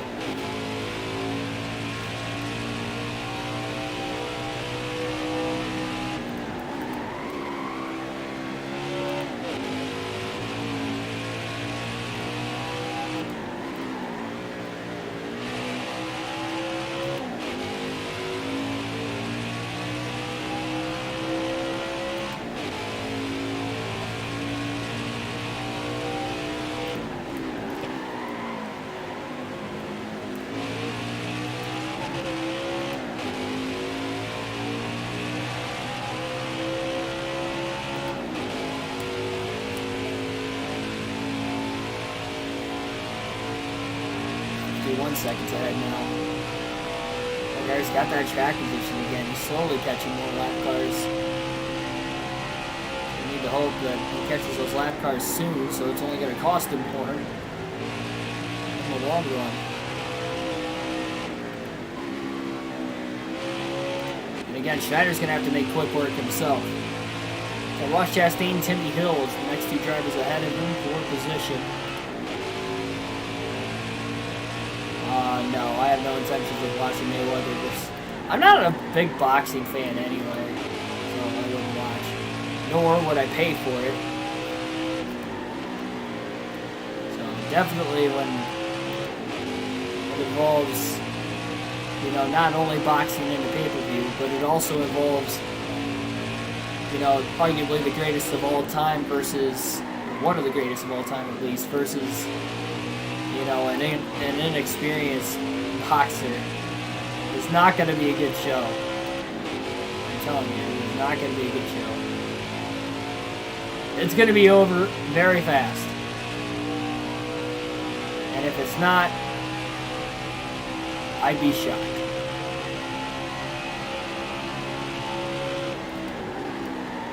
Schneider caught Timmy Hill in a terrible spot. Oh, into the bus stop, a little contact too.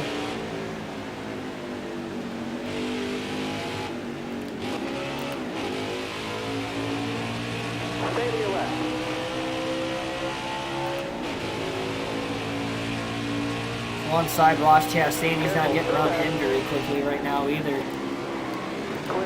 Outbreaks him into turn 6, gets around to Timmy Hill trying to get underneath Chastain as well. They battle now for 18th. He's got another big gap though, 8 seconds to McLaughlin in 16th. Alright, time to go. Keep it nice. I want to see Logan Paul versus Keegan Schneider.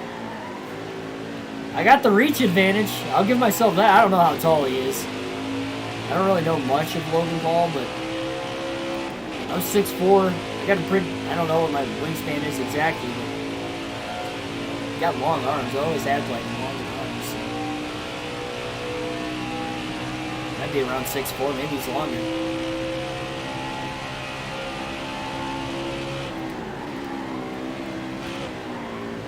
I'm athletic.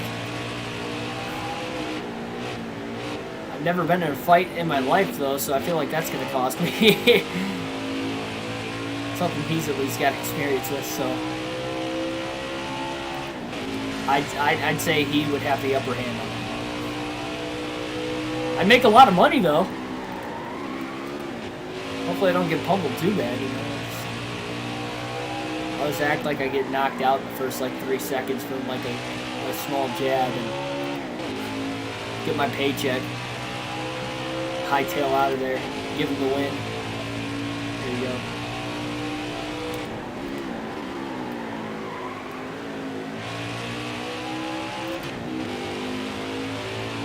Yep, 6'4".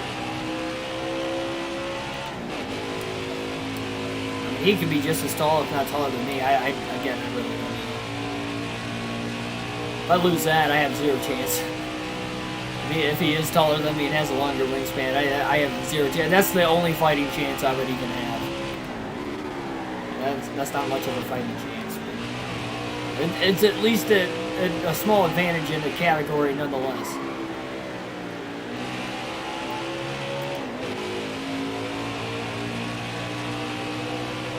NASCAR YouTubers are tall. Hey, I mean, there we go. Yeah, because we couldn't fit inside the car, so we just talk about it. We can't fit inside actual stock cars, so we just talk about stock car racing. That's all. Got 24, welcome on into the stream.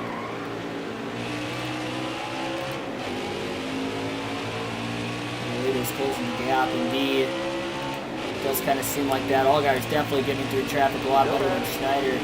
2.5 seconds has been opened up by Allgaier on Schneider since those pit stops. 8 laps to go here at Watkins Glen. Leaders have to pit with about 4 or 5 to go on fuel. Nobody can go any further. Caution comes out. They still likely won't make it to the end. Allgaier stays out of the pits another lap, out in front at least. Still have to wait and see where everything cycles through. Again, an exciting finish at Road America last night. I'm expecting much more of the same. We saw what Schneider was trying to do. It was a different circumstance. Last night we had the fastest car. I did not want to lose that race because of, you know, pit strategy. Still there. Left side clear. And it wasn't like it was a bad strategy either. It was just we cycled out behind. We lost literally 4 spots on pit road during the green flag stop cycling. So I did not want to lose the race like that after leading all but 12 laps. But Tonight, a little different circumstance. Schneider has only led a handful at the most of green flag laps all day. But doesn't mean he won't at least give it a try. I will race a lot cleaner for the win tonight. Look at that massive run. I think Matt Mills might have a problem. I don't know. He's running very slow. He could be out of fuel. No, he's not out of fuel. Looks like he's picking it back up again. He just must have missed a shift or something. Schneider just blew right around those guys in the S's. Allgaier still hasn't pit. It looks like Schneider started to widen that gap. I was going to say 45 seconds now, so Schneider's gained overall about 4.5 seconds, roughly 4.5 seconds during this run. He was 8 seconds off the lead initially, and maybe he'll have a faster pit stop as well as he sends it in on Anthony Alfredo and Brandon Jones to get to 13th. Some of the other leaders up ahead are pitting. This should cycle Schneider inside the top 10. 6 laps to go. He's up to 8th, 7th now. The top 6 still have to pit. And there's Gregson out of the pits. Gregson was in second. He was about a second behind Allgaier when the pit stop started. Schneider's cycle ahead of Noah Gregson. Down to about 44 seconds, just less than 44 seconds back. But now Gregson's got fresher tires than Schneider. This is the scary part. Schneider's got about 12 lap older tires to the end of this race. He's going to have to try to hang on. Oh, Michael Annette's going to get in his way into turn 5 now. Gregson's on even older tires than the 99. Gregson roaring up the inside off of turn 5 on Annette. Luckily, Schneider got around the outside, but now Gregson's got to run in the draft. Heavy braking zone into turn 6, and Gregson is fighting for it right now. Schneider blocking inside and out. Well, we're setting up, like I mentioned, for a wild one. Schneider low to break the draft, but Gregson had too much of a run anyway on those fresher tires. There's Allgaier just coming out of the pit lane. You can see him on the right-hand side of the screen. Now just out in front as he gets up to speed. Justin Allgaier came in as the leader in the pit stops. He'll cycle out, but he's got about 3 lap cars directly in front of him with 5 laps to go. Schneider does move up 2 spots to second. Alfredo just hits the pits from 5th, so he'll likely start to fade back, but Allgaier's got heavy lap traffic around him. It's going to cost him a lot of time into the bus stop. Schneider gains a lot of that time back right there, quickly gets around David Starr, slides the tires though, and almost into the back of the 61 of Austin Hill. He had to check up mightily. Brandon Brown now holding up the 7 of Allgaier. They're going to sprint Brown, 3 wide, Schneider in the lead off turn 5. Pulls down in front of the 7, the lap car of Brandon Brown held up Schneider. Now we have a smoker in turn 6. One of the lap cars is up in smoke. He's right in front of the leaders. Schneider's got to pull to the top side as they're closing in on Jeff Green as he pulls high. Allgaier went to the bottom, then he had to check up. 4 laps to go.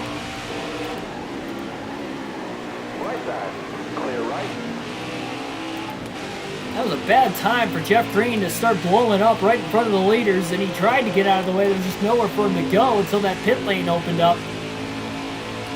We had the leaders side by side into 7 as he was coming. That checked up Allgaier and might have helped the 99 of Schneider. That's why Schneider gave Allgaier the bottom to begin with, though. Why he entered in higher, because he figured that was going to happen. A good heads-up move by the 99. Allgaier might not have been able to see him tucked in line behind the 99 in that short shoot between 6 and 7. Pay to see Noah Gregson versus Cowboys. There we go. I feel like Gregson would win, honestly. I've seen some haymakers he's thrown. He hasn't connected yet, but not heavily. Well, no, he did connect with Burton, I guess. All right, you're clear. Last year. Top 4 under blanket. Gregson and Cindric have now caught Schneider and Allgaier. Remember, Schneider's got 12 lap older tires, so this is going to be tough to hang on. So far, he's holding his own.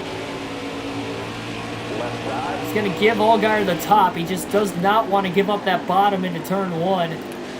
So he holds it right there, beats Allgaier back to the gas. And Allgaier's got to block Gregson off as Gregson almost got underneath him.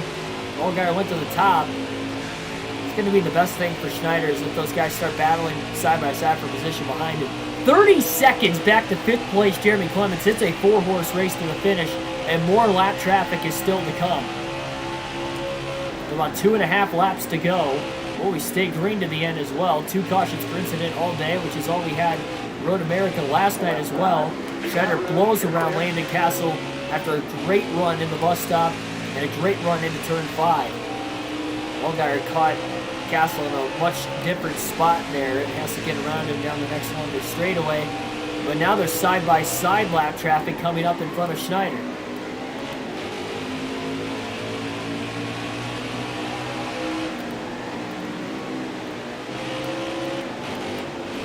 Oh, Allgaier beats Schneider back to the gas off of 7.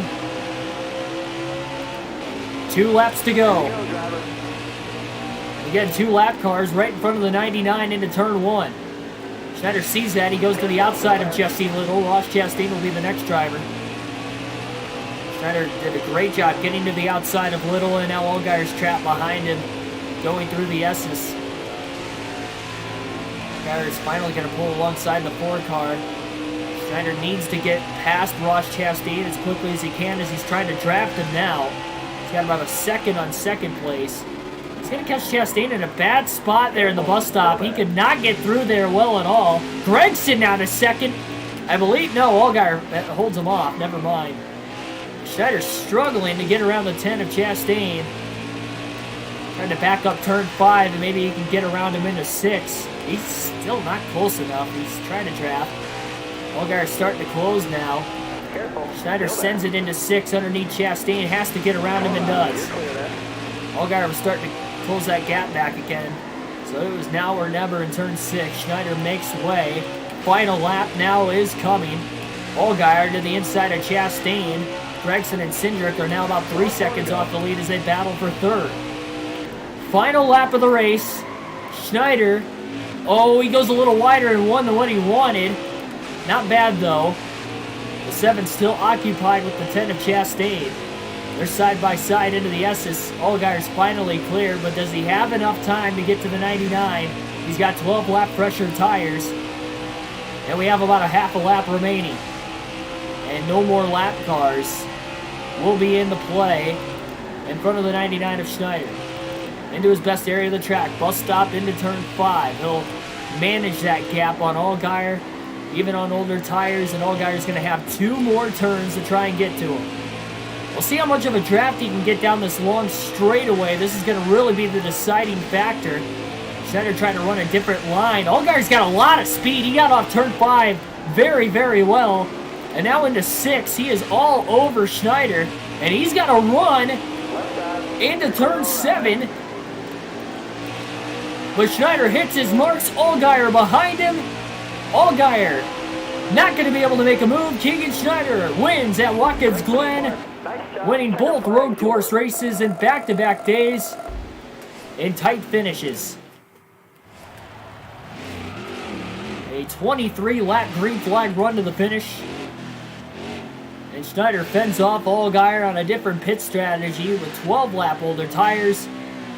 Was able to gain track position about 7 seconds worth by pitting 12 laps earlier. And then eventually got around Allgaier in the lap traffic and held him off to win.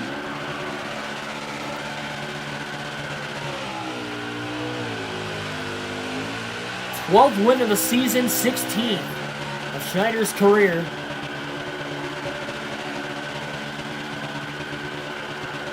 The victory celebration, donut style down in turn 1.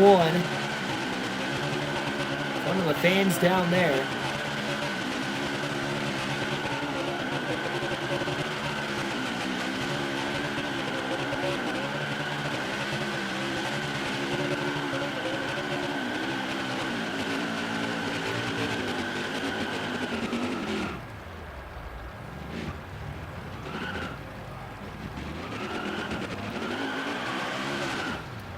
he still has that engine to bring that car back to victory lane.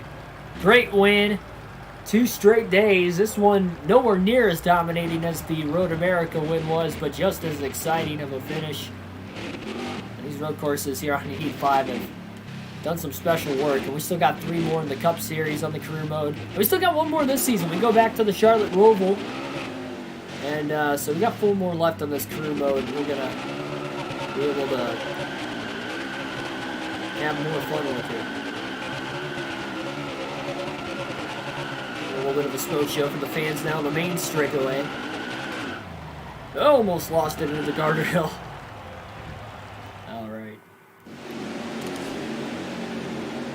Should have went to like every turn where there was grandstand seating and like did a burnout in front of everybody. I don't think I would have had the engine to be able to do that. But there we go. Keegan Schneider with the win after finishing 4th in stage 1 and 18th at the end of stage 2. Played the track position game perfectly.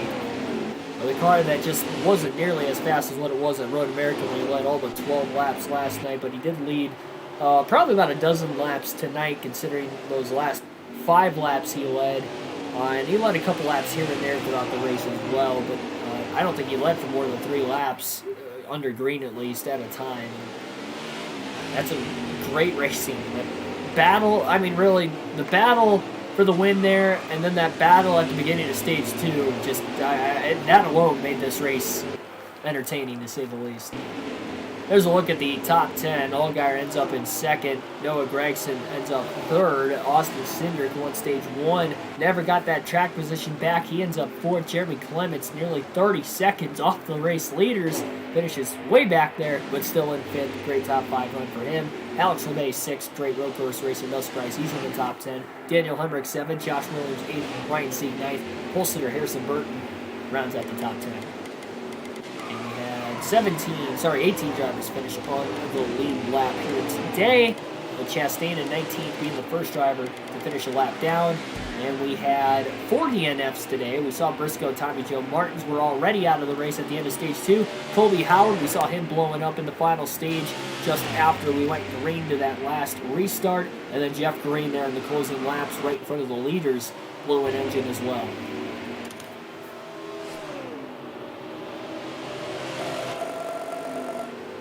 212,000 going into the bank right there.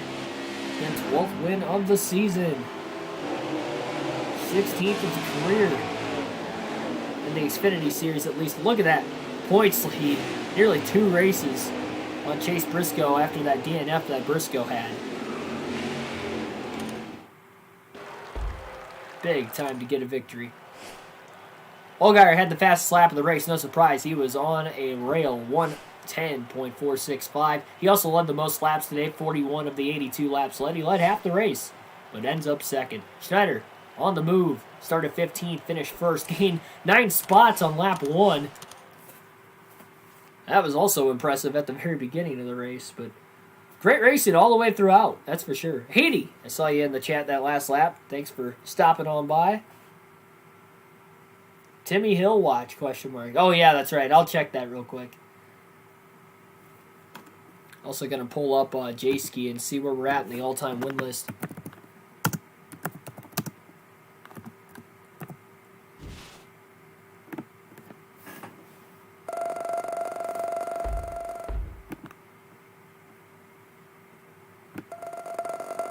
All right.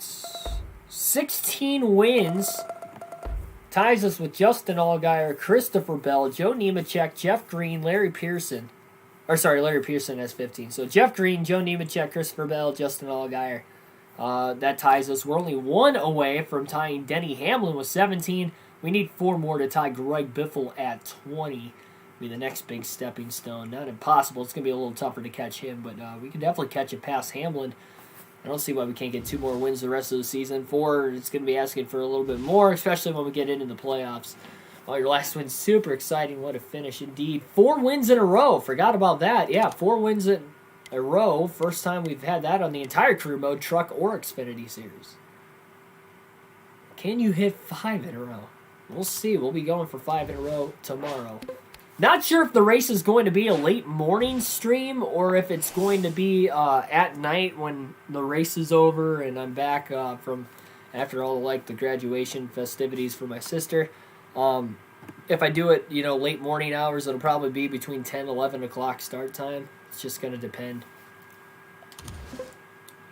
So just be on the lookout for that. But we'll be Xfinity Series racing on the channel again tomorrow. Also, as far as the all-time win list goes, let's see here. So, Kyle Busch, we got 1, 2, 3, 4, 5, 6, 7, 8, 9, 10, 11, 12, 13, 14, 15, 16. So we're tied for 18th all-time on the Xfinity Series win list. And I guess out of technicality, Justin Allgaier would have 17.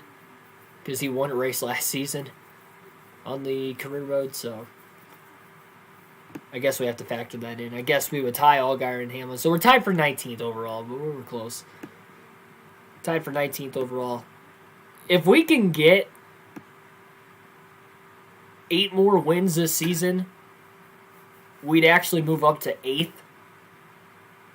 Or at least a tie for 8th with Dale Jr. and Tommy Houston.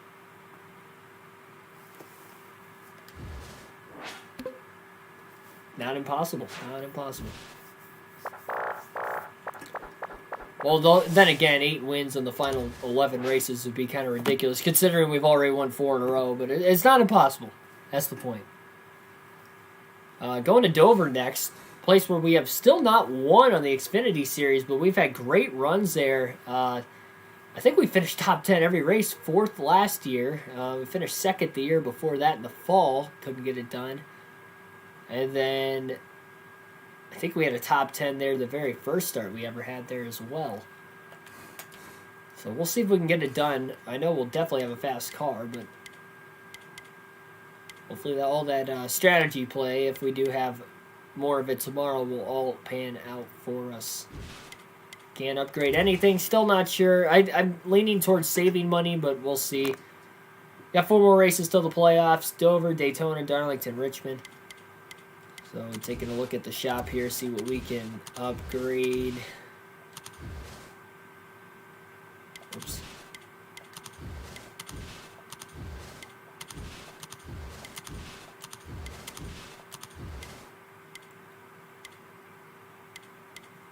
Yeah, I'm really going to start saving for the Cup Series so we can actually have decent equipment rolling out to start the season and not bottom of the layer like we had in the Xfinity Series and the Truck Series, so that way we can have a good shot to win the championship, because we're going to need all the playoff points we can get. Yeah, we can make it into the playoffs with a couple wins like we did last season in the Xfinity Series. Ultimately, those lack of wins cost us. Yes, we had 4 wins, but going into the playoffs, we only had 2.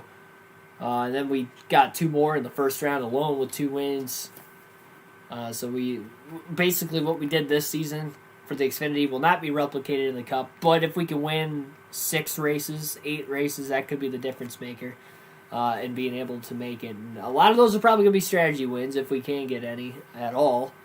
But we'll fight for it. And if we have better equipment, plus a better finish in the regular season standings, again, playoff points for that. So even if we only win 2 races again in the regular season for the Cup Series next year, we finish top 10 in points. Say we finish 4th, 3rd, we're going to get 7, 8 more playoff points along there. Go bowling at the Glen. Yeah, the Cup race there. All right. So, yeah, we can't upgrade anything else. So everybody else, we only have 5 employees in the shop. Everybody else can take the weekend off.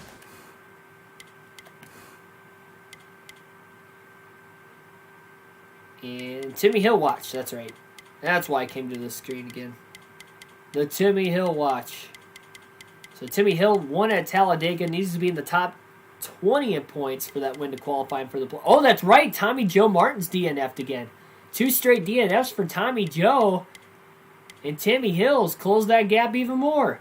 I forgot about that. Yeah, 2 straight races, Tommy Joe Martin's DNF. Now, Timmy Hill hasn't had great runs the last 2 races, 16th and 18th, but considering his equipment and considering that is still a good 20 spots ahead, he's chunking. He's up to 24th. He's 55 points back. So he's now within one race, and we still go back to Daytona. He won at Dega. There's no reason why he can't get a good run at Daytona coming up. Timmy Hill's got a shot to make the playoffs. I hope he does. That'll be one less competitive car in the playoff field, so that'll help us every step of the way. We got Ryan Sieg, Brandon Brown with wins in there, still inside the top 20. Alfredo's got 2. Hamrick's got 1. I mean, there are a lot of guys outside the top 10 in points with wins. And somebody's going to get weeded out here in the playoffs, especially if Timmy Hill gets in, because we look at the playoff bubble with 4 races to go. We only got 4 spots open, but if Timmy Hill gets into the top 20, that's going to bump Jones out, and then Allgaier is going to be 12th. And there's a big points gap between Allgaier and Jones right now, so Jones does not want to see that. Plus, again, we have Daytona coming up on the schedule. Very easily we can get another different winner there. I mean, Chad Fincham won last season at Daytona. So, anybody can win in that race. Then that not only bumps out, and plus Timmy Hill getting into the top 20, that bump Jones and Allgaier out. And then you're looking at Cindric, who is 3rd in points, and Briscoe, who's 2nd in points, being the last 2 drivers in the playoffs. And that's not even counting, the other races if we get another new winner. So it is crazy right now that Briscoe, 2nd in the regular season standings, might still miss the playoffs. It's not impossible. Oh, my goodness. Especially at that DNF, because Cindric has closed the gap on him for 2nd in points. He's still a little ways behind, but he's closed that gap quite considerably. All right, that's going to wrap it up here tonight. I will see you guys tomorrow. We'll be racing at Dover on NASCAR Heat 5. NASCAR Fantasy Podcast will definitely be tomorrow morning. We might run that back-to-back in the mid to late morning hours. So, get up, have a bowl of cereal, eat some breakfast, do what you do there. Maybe pour a cup of coffee, and we will get you prepared for Sonoma tomorrow with the NASCAR Fantasy Podcast, predictions, fantasy analysis as always, and then some NASCAR Heat 5 action for the channel, and then you can enjoy the race later on your own Sunday afternoon. Again, with my sister's graduation, I can't live stream the race, but I will live stream the All-Star race the following weekend for the Cup Series, so we will get back to that again shortly. That I can confirm right now. Thanks for everybody tuning in again. I will see you guys tomorrow.